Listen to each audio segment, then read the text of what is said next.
Okay, welcome to my podcast, Curbside Conversations. All right. Introduce yourself. My name's DK. I'm originally from Sacramento, California. I'm 29 years old. I don't know. That's really all it. So tell me about your childhood. Well, growing up, I grew up in a little town outside Sacramento called Granite Bay, California. My dad owned a construction company, Slipform Concrete, and my mom was an attorney. Grew up more on the wealthy side.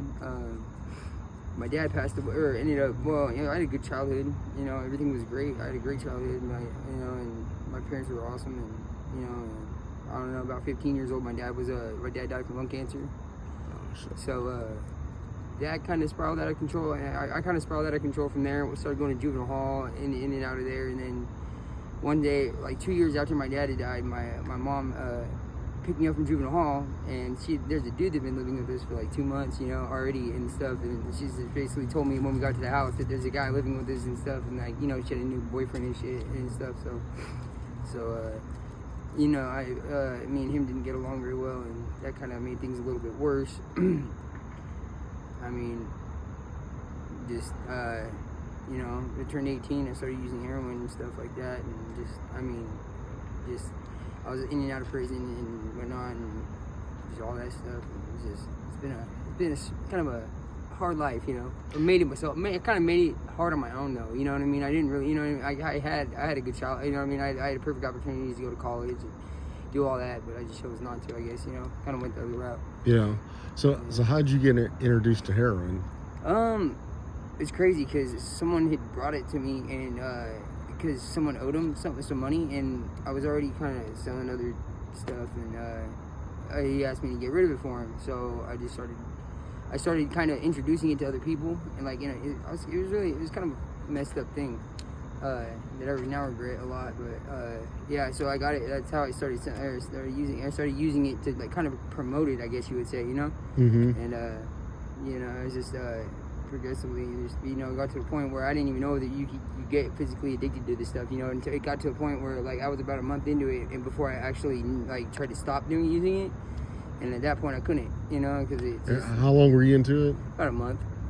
Before I even knew, I didn't even know about I didn't know there was a physical dependency with it. I didn't know none of that stuff, Yeah. It caught me off guard, and So what is it like? I heard that stuff. I've only seen the movie Basketball Diaries, which is kind of about that. But yeah. Describe it. What is heroin like? Heroin's like, it just depends, because it's like a very euphoric high. I mean, you get like a warm like sensation, I guess. Like you get, I don't know how to really describe it. It's just a really good feeling. It gives you, a real. But you use it too much of it. You start nodding out. You start, it makes it a downer. So you go to sleep and stuff from it. But mainly, it's just like, I don't know. It's almost like, I can't really describe it too much. Your whole body just feels amazing. It's just probably one of the best feelings you're ever gonna feel in your life. But then you got consequences to that. You know what I mean? Using that much, using something like that too. It comes with, when you're not using it. You're feeling the worst hell of your life. Mm-hmm. From not using it. So it's like, it's just a big trap, man. I used to call it the devil's drug. Yeah. Yeah, I used to call it that, man, because it's terrible, man. It's a horrible drug. So you did heroin. So how did you end up in prison? So me and my friends, we went inside somebody's house basically and tied them up and robbed them over, because they robbed my friend first, right? And so when I went to jail, they initially charged me with a home invasion, and I was facing 20 years over that. But since I was just turning 18, it was my first felony, my first charge. They basically told me, they dropped it down to a residential burglary. They just told me, if you take a residential burglary, a strike, and do 4 years in prison, it's better than doing 20 years. So Yeah. So that's what I ended up taking. I ended up doing 4 years, and I did all my time at San Quentin. So you went to San Quentin, and that's one of the most dangerous prisons in California. Yeah. What was that like? It was rough. I mean, you gotta, everything in California prisons is political based. So everything, you run with your race, you run with your, like certain, Your car. Yeah, your car. Yeah. Yeah, so, your car basically. you know, like whites are woods, and you know what I mean, you got stuff, and then you know, blacks are like most of them are bloods in prison, at least anyway. But yeah, it's hard at first.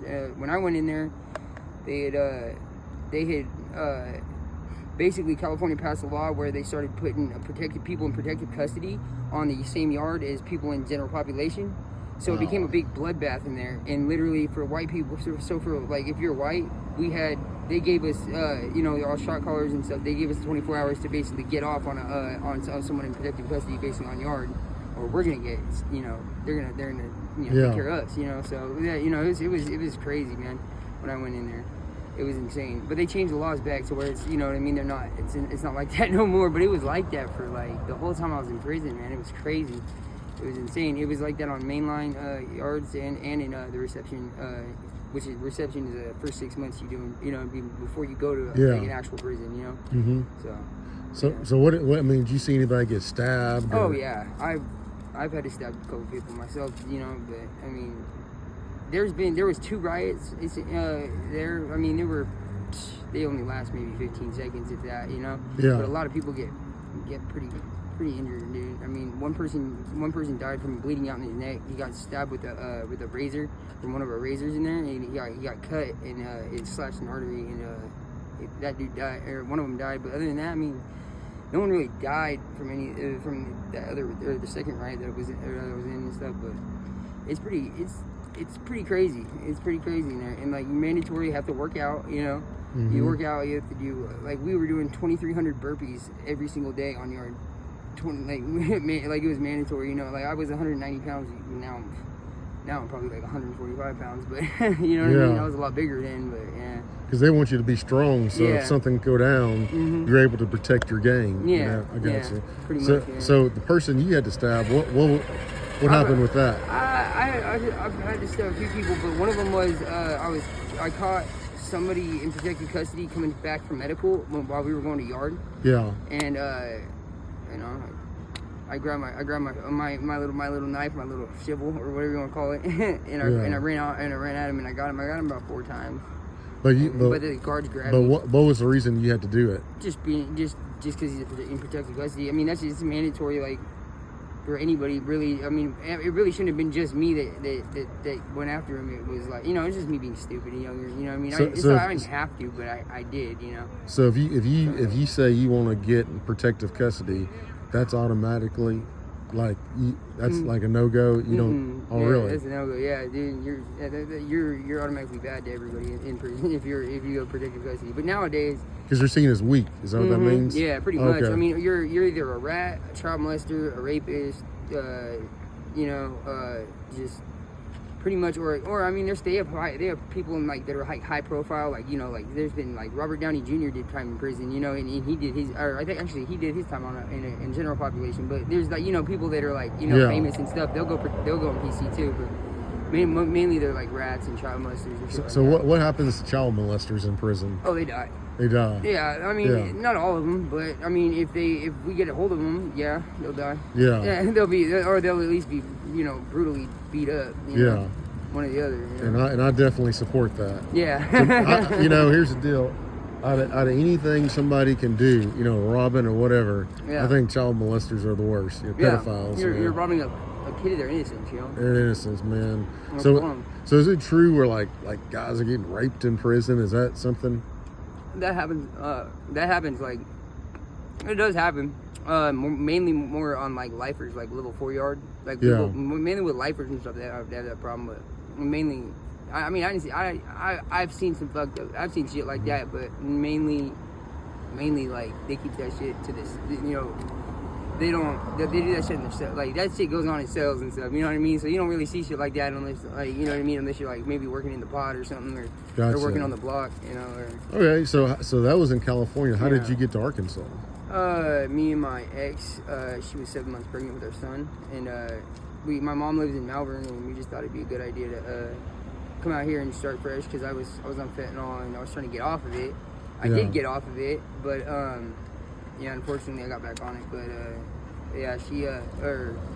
we came out here just so my son would be closer to his grandma, you know, my mom, and stuff. And then, but when we moved out here, things just kind of spiraled like in a bad way, because you know we got promised a lot of things from our parents and stuff, and that they just a lot of things. We left a lot of stuff back home in California. We left a house and 2 cars. I mean, we left so much stuff behind to come out here, and we just got screwed. And now I'm here, you know. Do you still talk to your mom? Yeah. Okay, Yeah, my cool. stepdad doesn't like it, or my stepdad doesn't like it, or know about it, really, for that matter. But I still talk to her. Gotcha. So now you're on fentanyl. Which is worse, fentanyl or heroin? Oh, fentanyl. Fentanyl's worse than heroin. Yeah. By far. Is it the withdrawals or what is it? Yeah, that and those draws last a lot longer, and just it's a lot stronger.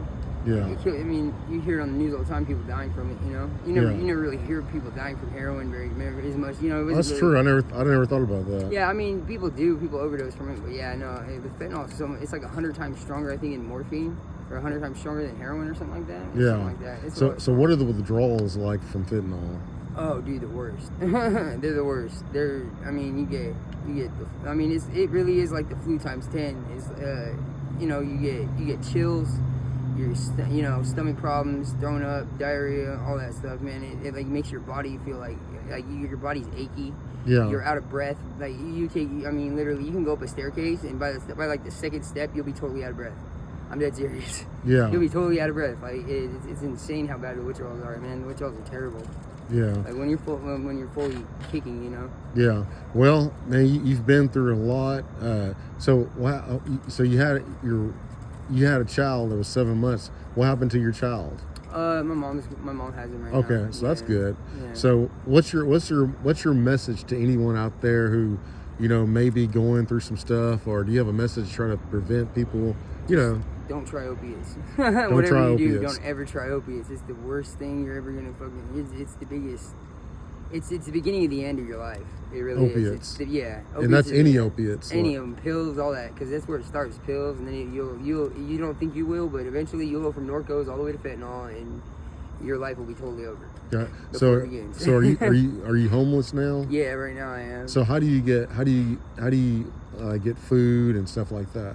Man, right now I don't have a job or anything, so I steal from stores. I mean, like, unfortunately, you know what I mean? I'll go boost it from stores, or sell drugs or whatever. I mean, or whatever. I mean, that's just the cold truth about it, you know what I mean? Where do you live at? Just anywhere you can find? I stay here or the relaxing over there, you know, or...